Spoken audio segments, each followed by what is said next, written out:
Martin Romualdez at sa mga author ng Maharlika Investment Corporate na yan. Nang dahil sa inyo, naghihirap na yung bansa natin, mga putang ina ninyo. Hindi ka pa ba nakontento, House Speaker Martin Romualdez?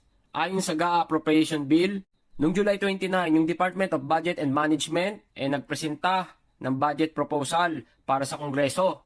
Ayon dito, this proposal present of 10.1% increase over the current year of Philippine peso ng 5.768 trillion budget. Tapos ito naman si Buaya na si House Speaker Martin Romualdez, yung narinig yung ganyang balita na may ganyang pondo sa alokasasyon ng GAA Appropriation Bill ng 2025, binigyan diin niya bigla yung kanyang intensyon na dagdagan yung kanyang pondo, yung Poverty Alleviation Program o programa sa pagsugpa para sa kahirapan.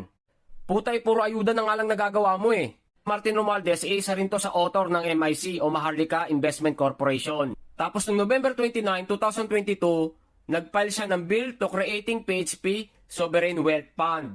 Tapos noong July 18, 2023, tuluyan nang nailipat yung Maharlika Investment Fund sa Sovereign Wealth Fund. Ang matindi pa dito mga boss, yung pinag-uusapan ay bilyon-bilyon. Ang Maharlika Investment Corporation merong authorized capital na 500 billion pesos. Approximately meron siyang 8.9 billion dollar.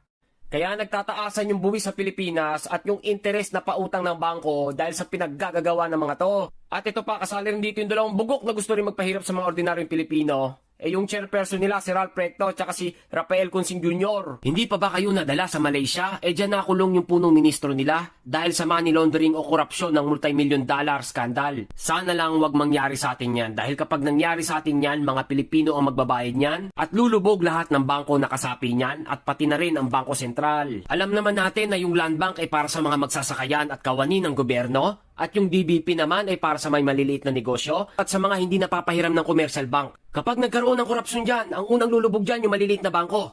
Sino lalapitan yan? Yung Bangko Sentral. May investment din yung Bangko Sentral. Ano ipapahiram niyan? Sa huli, sino magbabayad? Yung mga ordinaryong Pilipino. At kayo yung punot dulo kung bakit nagtataasan yung bilihin sa Pilipinas. At kung bakit hanggang ngayon, iisa pa lang ang infrastructure na nagagawa sa administrasyon ni BBM. Kung titingnan nyo dyan mga boss, yung implementing agency nila ay karamihan dyan yung DOTR o yung Department of Transportation at DPWH, yung pinakamarami.